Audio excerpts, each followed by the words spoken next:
Hey guys, it's Rachel. So today I have a really highly requested video, and it's actually all about how I became a full-time blogger. You guys ask me about this all the time, and so I just wanted to share with you guys my story and how I got where I am today and what a long journey it has been. So let's get started. Alright, so a little bit about me. I was born in Southern California in 1990, so yes, that makes me 27 years old, almost 28, and like I said, was born in Southern California. I have one older sister. I don't know why this is relevant, but I feel like telling you guys. It's a story time. And as a kid, we moved around a lot. So I only lived in Southern California until I was 5, and then we lived for 2 years in Minnesota, 2 years in Michigan, and when I was just starting middle school, we moved to Lexington, Kentucky. So when people ask me where I'm from, I generally say I'm from Lexington, Kentucky, because that's where I spent so many of my formative years, so to speak, because I moved there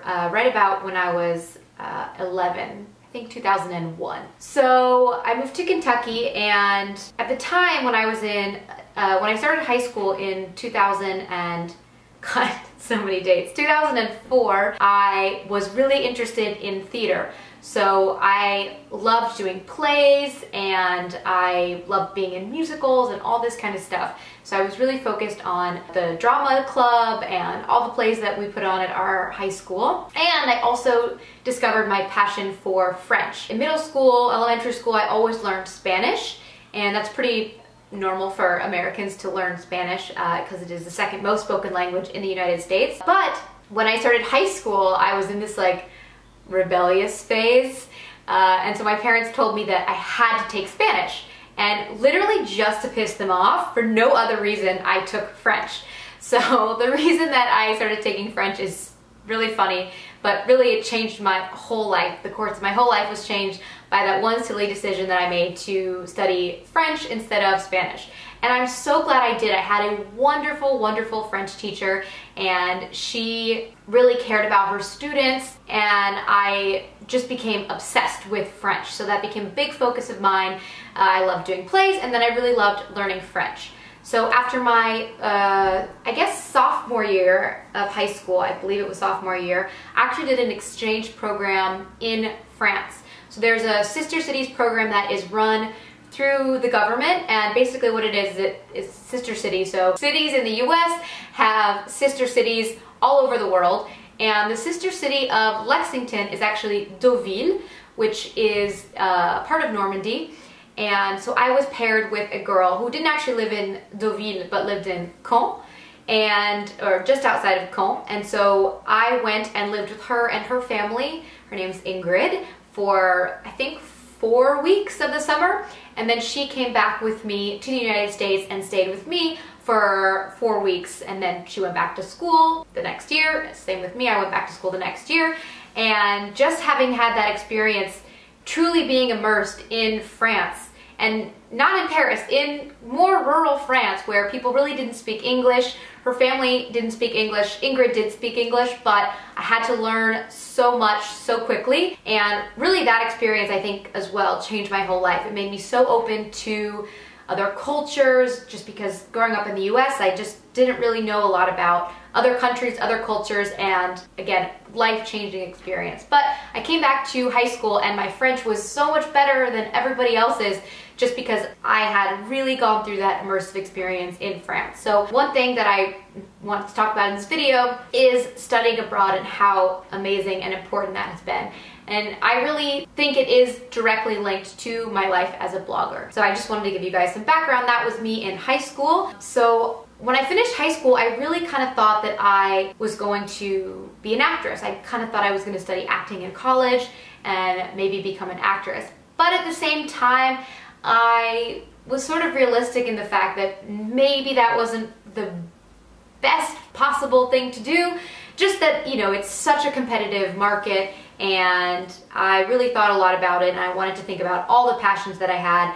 I was passionate about theater, I was passionate about French, and I was really passionate about writing. So I ended up deciding to go to college at Belmont in Nashville, which is an incredible school. I loved my experience there, and moving to Nashville was a great decision for me. It's about 3 to 3.5 hours away from Lexington, Kentucky. So it was far enough from my family that I felt like I wasn't going to be going home every weekend, but at the same time they were still close, and I'm very close with my family, so I was still able to see them quite often. And Nashville is a much bigger city than Lexington. It has about 1 million population. So it was kind of, when I look back, sort of a baby step towards eventually becoming a New Yorker like I am now. So I went to school in Nashville, and initially I decided to study journalism because I thought, okay, I love writing, I love fashion and beauty. I guess I didn't talk about that in high school.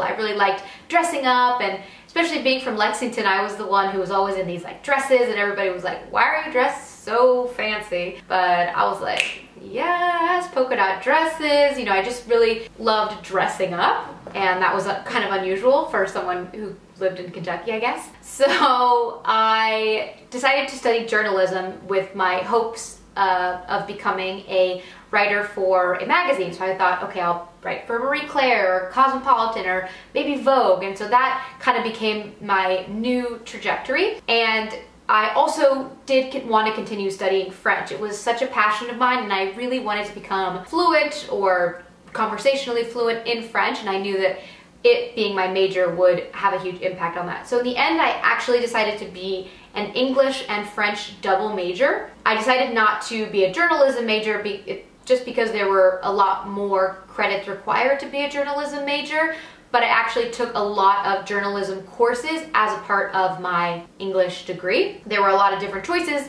and instead of taking traditional essay writing there's plenty of creative writing, I decided to take journalism writing classes, and so they counted towards my English major as well.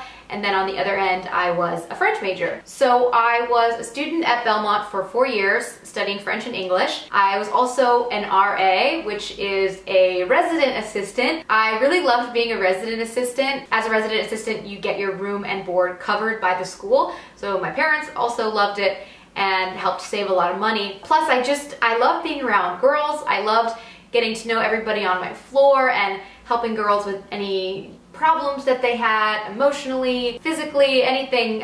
It was just a lot of fun. I really did enjoy my time as a resident assistant for 2 years at Belmont. The other years, I was not a resident assistant. Freshman year, you can't be an RA, and senior year, I was kind of ready to live in an apartment and be a little bit more independent of campus life. While I was at Belmont, I held a couple different jobs. I worked part-time at a cosmetic store called the Cosmetic Market, which is still in Nashville. Such a cute store, just to continue my love of beauty and make some money. And I also decided to become a Marc representative. So Marc is a brand of Avon, and so I decided to sell Marc, and it was actually a really fun way I would have little parties in my dorm room, and it was a chance to meet other girls at the school and sell makeup, make extra money. It was such a win-win. I would do makeovers in my room, and it was really just a fun way to, like I said, meet other girls, because when I went to Belmont, I didn't know anybody else, nobody else from my high school that I knew was a student there, so really it was just my chance to just make new friends. After my freshman year, I was on the Marc website, and I actually saw they had a call out for interns in New York City. And I remember seeing the announcement, and I was like, I have to apply for this internship. This is so cool. And at this time, I still thought I really wanted to be a journalist in New York. That's where all the magazines are. So I thought, this is a great opportunity. I can go and live in New York for the summer. It was a summer internship program. And I applied, and you had to write an essay and fill out different information, but it was really competitive. I was super nervous I wasn't going to get it, but eventually I was accepted as an intern in the program. And so this is 2012. No, that's not right. 2009, I spent the summer in New York City. We lived in these townhouses at Columbia University, and it was actually a paid internship, which was incredible. So I was still able to support myself during that time, and I can't even explain what an incredible experience this internship was for me. It gave me a chance to work in a real office, and with other girls my age. There were, I believe, either 12 or 15 other Mark representatives who were college interns during this program. We all hung out, we were all friends, and they really did take the internship really seriously at Mark. You had a big project that you had to complete by the end of the summer, and it was just amazing. Every week we had working Wednesdays, I can't remember the name of it, but it was every week they brought in a woman who worked in all different industries, jewelry, fashion, that didn't work at the company, and she would come in and give a little presentation about her job.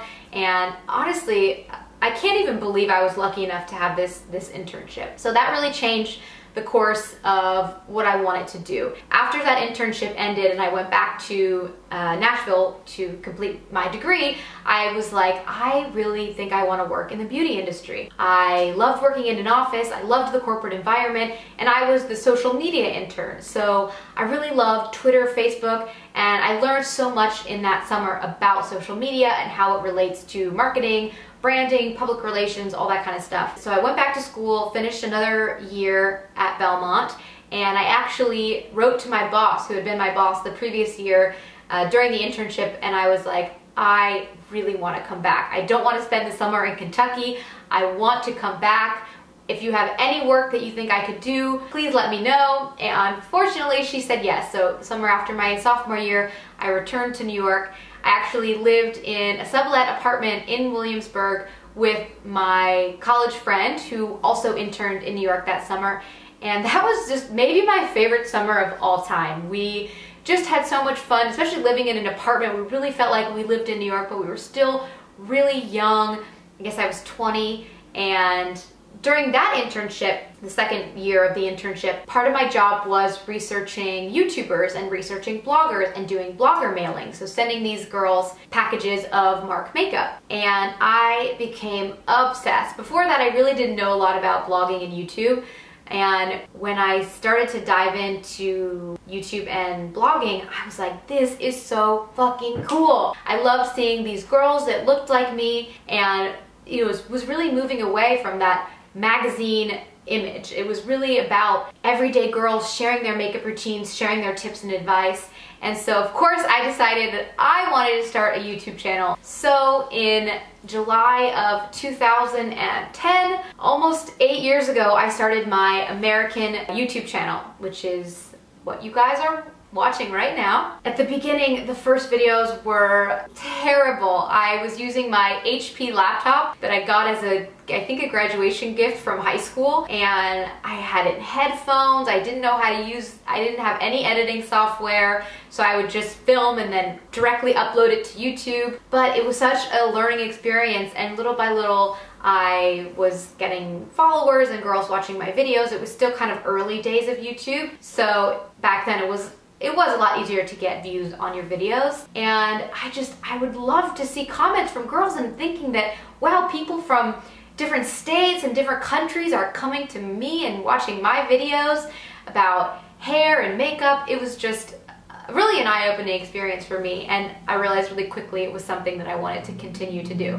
So then I went back to Nashville for my junior year of college. So I finished my junior year, and that summer, instead of coming back to New York, I did my study abroad. So my study abroad was from January until, the end of the year, so or the end of the semester, which was about May, June. And then I decided to stay in France and in Europe until school started again. And that was, again, such an important experience for me. I really, really loved it. And I recommend to anyone to study abroad, to travel. I mean, I could make a whole nother video about that. So I will continue on in my blogging story. So finished my senior year, and as soon as I finished my senior year, I started, even in March and April of 2012, the year I was to graduate, I started contacting people that I knew from my internship at Mark. And some people were still at Avon, some people had moved on to other roles in the beauty industry. So I emailed everyone. I literally made a spreadsheet of every beauty company that I could think of,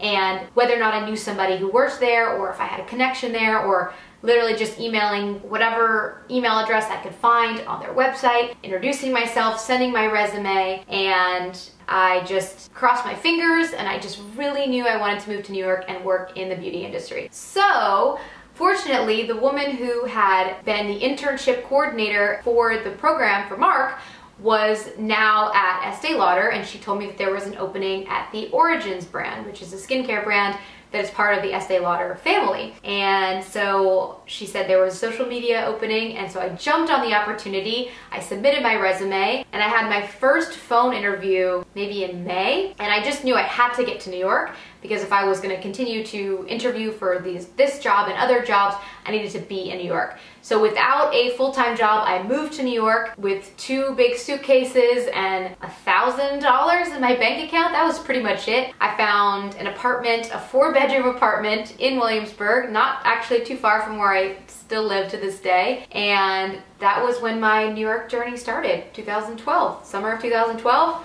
I was here in New York, and since then I've never left. This is my home. So, well, of course I travel, but this is where I live. So I moved to New York, and eventually, right after Labor Day, got the job at Estee Lauder at the Origins brand as the social media manager. And God, I was so happy, and it was such a relief to get that job and know that I had really I got what I was looking for and set out to do. And so that was a huge, huge moment for me. So I started that job. So I just wanted to make a note. I realized I forgot to tell you guys about my French YouTube channel, which I started a few months after my US channel. So in September of 2010, I started Rachel et Maquillage, which is my French channel, which I still have to this day. And I have a ton of amazing French followers as well as US followers. And it was really just an opportunity for me to practice my French and connect with other French people. So that channel really helped me progress in my French language learning skills. So I've had that all this time. So anyway, like I said, I got the job at Estee Lauder. I'm working at Estee Lauder, which was an incredible experience. And I felt like having a blog and a YouTube channel. My blog really wasn't my focus, but I did start a blog maybe 2011 just to share outfit photos. And I moved to New York, and I really was more of a YouTuber at the time. I really considered myself a YouTuber who had a blog. But I had somewhat of a social media following, and I really felt like that gave me an advantage in the job market. And even during my interview at Origins, I talked a lot about my blog, my social media channels, and I think that that was a big reason that I was hired for the job. When I got to New York, I was so excited, and I really wanted to start meeting other creators, YouTube creators and bloggers. But I really, in the beauty space, there isn't a ton of beauty YouTubers based in New York, and especially at that time, I really didn't know any. So I really decided to spend a little bit more energy on my blog, because New York is really a blogger community. There are so many amazing New York-based fashion bloggers. So I started my fashion blog. Basically, I hired a photographer who was known to shoot other bloggers in New York. And I remember at the time it really was an investment for me to pay for a photographer, but I did feel like it was moving in the right direction of where I wanted to go. So I would take photos on the weekends and then post those photos during the week, and then write the articles in the evenings after work and continue to make my YouTube videos. So really it was like Saturdays I would shoot photos for my blog, and then on Sundays I would shoot videos for a few hours. So I would have videos that I could post on both of my YouTube channels, and then during the week after work I would write the articles and edit and get the YouTube videos up on my channels. It was a lot of work, but I loved it. And especially here in New York, everybody's really about the side hustle. And so it's really normal to have another job or something else that you do on the side. And so it's really encouraged in New York, and you know, no one's surprised when you do it, because it is a super expensive city to live in. So a lot of people do like to find other ways to augment their salary. So, okay, so we're in 2012, I got my blog going, and I got my YouTube channels, and I'm working in Origins. Everything is going great, great, great, great. And it's funny because really, my passion was always more on the beauty side. Fashion wasn't as much my thing, but I loved makeup.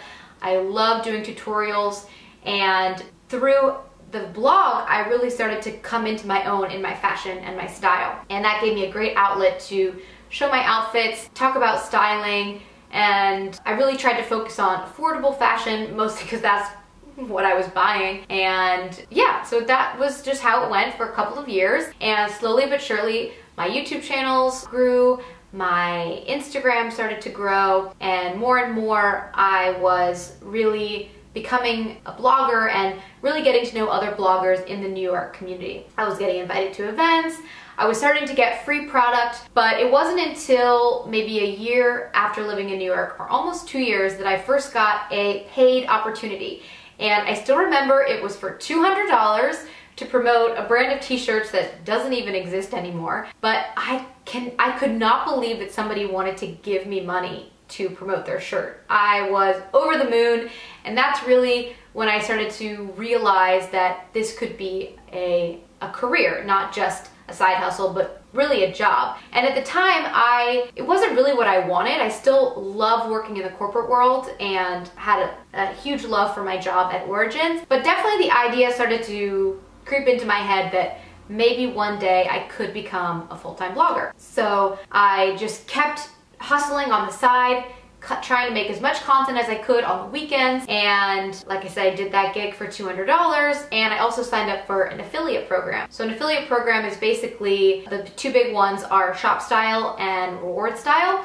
And through these sites, you can create a link. So let's say someone's watching a YouTube video or like to note, especially on Instagram, and you buy something that the blogger has recommended, then the blogger can make up to generally 10% of a commission, because we're the ones who drove you to buy that. So the company is giving us 10% as like, hey, thanks for making someone buy our shit. I joined an affiliate program. I started doing really small campaigns little by little, but I had to do only fashion because I knew that with my job at Estee Lauder, it would be a conflict of interest to work with any other beauty brands. I really had to just do fashion. So more and more I was working with fashion brands, and as my audience continued to grow, I was able to start making real money from my blog, from posting sponsored posts, which is basically when a brand comes to you directly and offers you a fixed amount of money to promote their products. So for example, I recently did a campaign with Olay, which of course now I'm not contractually obligated to not work with beauty brands because I am a full-time blogger. Anyway, so Olay would come to me, or an agency that works for Olay would come to me, offer me a set amount of money to promote this post, and I try the product, I decide if I like it, and then I can post about it, and then that's how I'm paid. So more and more I was thinking about becoming a full-time blogger as time went on. In 2015, I went on a trip to Bermuda with 4 other bloggers, and I was actually the smallest blogger on the trip. All the other bloggers were full-time bloggers, and it was really an eye-opening experience for me to spend a lot of time with these girls, learn how they manage their schedule, what it's really like to be a full-time blogger. And I feel like just sitting on the beach, realizing that this could be my life, that I could travel as much as I wanted, that was a huge thing for me. Is that by working a corporate job, I hated the fact that, you know, I really only had 10, and by the end 15 days of vacation for the whole year. And of course, for me, my family lives in Kentucky, so I was already spending a lot of those days over Christmas, Thanksgiving, visiting my family. So I really didn't have a lot of time to travel. Okay, I need to take a tea break. You guys ready? Oh, this video is so long. I'm sorry. I have so much to say. So during that trip, I really realized that this was the time and I wanted to be a full-time blogger. And I knew that by giving up that salary that I had at Estee Lauder, if I was able to start working with beauty brands, I would be able to recoup at least close to that salary and actually be earning more money overall if I did decide to become a full-time blogger. Now, a lot of people ask me about becoming a full-time blogger and when to make that decision, and it's not something to take lightly. I know a lot of people, a lot of bloggers, or just generally speaking, a lot of people are like, yeah, quit your day job, live your dream. I'm not going to tell you that. I'm going to tell you that it is a huge, important decision. It is not something to take lightly at all. So a lot of people are going to tell you, quit your day job, just live your dream. And I'm not really here to tell you that. I think the decision to become a freelancer is something to take very, very seriously. And especially for me, I was leaving a great corporate job. I was really on track to become a director and continue to move up in the ranks at a great company with health benefits, dental benefits, 401k, a good salary, and a very comfortable lifestyle, you know, a 9-to-5 job that I actually really liked. So making that decision was such an important choice for me. And there are a couple things I want to say that are important to consider when deciding whether or not to become a freelancer. Of course, number one, most importantly, is finances. So I would say that you should try and make sure that in your savings account, you have enough money. So calculate how much money you spend per month, generally speaking, on all your expenses, on rent, on food, on life, and try and have at least three, but preferably almost 6 months that you could live off of as a freelancer. If nothing came in, if you had no work, that you could still survive and have enough money to get through 6 months.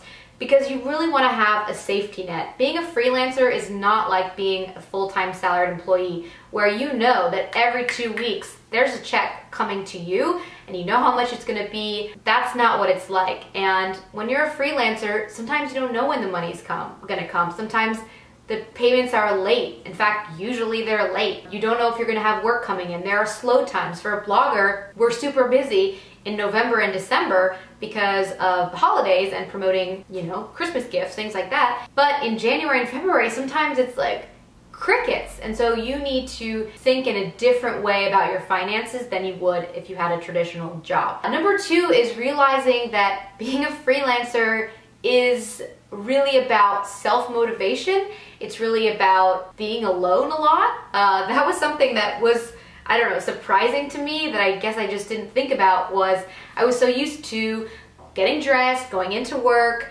seeing people that I liked, that I could chat with during the day, having lunch with other people, just spending time with other human beings around me. And I'm someone who really likes to be surrounded by people, so all of a sudden I quit my job and there was like nobody to talk to. and I could sit around in my pajamas all friggin' day if I wanted to, but I needed to be really disciplined to create a schedule for myself, to find out what worked for me, what didn't, and what time I wanted to get up. Did I want to get up at noon and then work until 8 p.m.?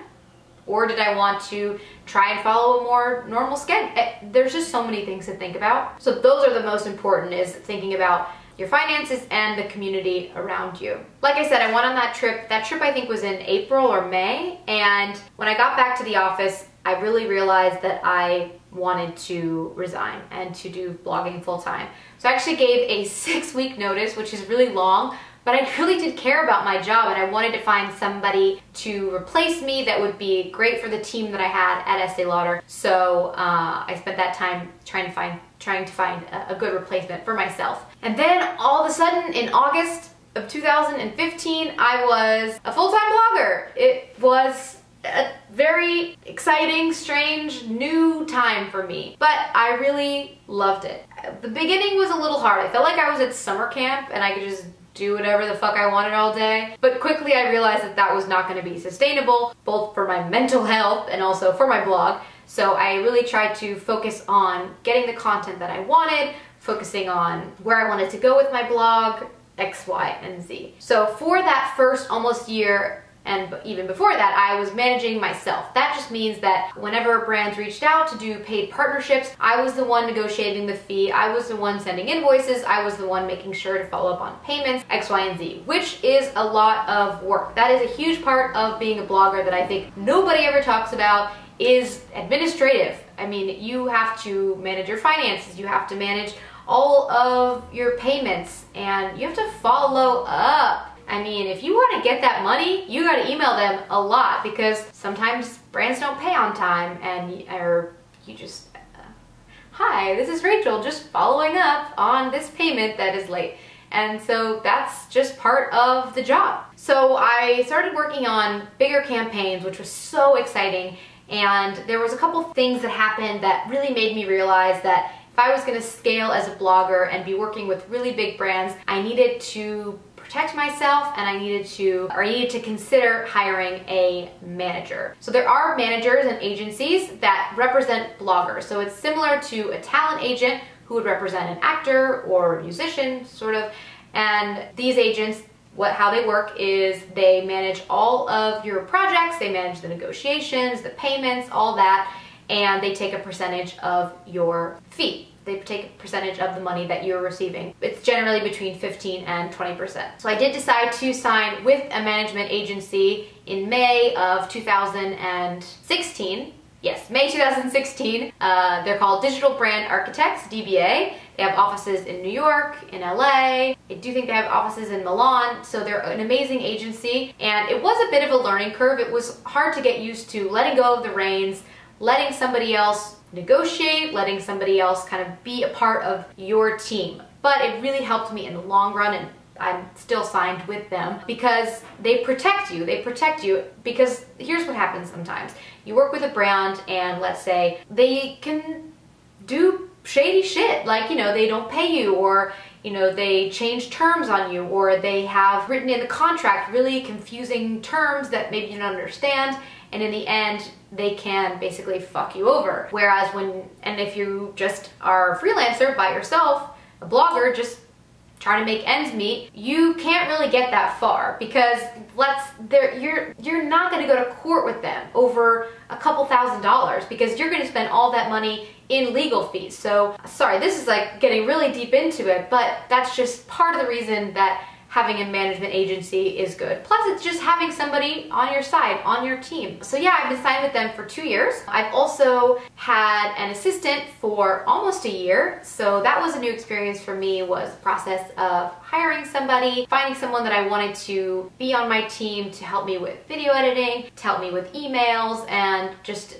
generally the day-to-day behind the RachMartino operations. And I did also become an LLC, which is a limited liability corporation. So basically, I'm not a sole proprietor. Basically, I'm not just a freelancer earning money. I am technically a business. So I pay myself a salary. It's really weird, but that's sort of a new thing that I have. And I really do try and treat blogging as a business. I think for so long I just thought of it as a hobby and like a cool way to make extra money. But now this is my career, this is my life, and of course I take it very seriously, but of course like always having fun. And really it's just been incredible for me. I cannot believe that this is the way that I get to live my life. I get to travel whenever I want, and I can earn money by working with great brands that I really enjoy working with, and just creating fun content for you guys. I love doing Instagram stories, making videos, making great photos, and now something I've realized I'm passionate about is sharing more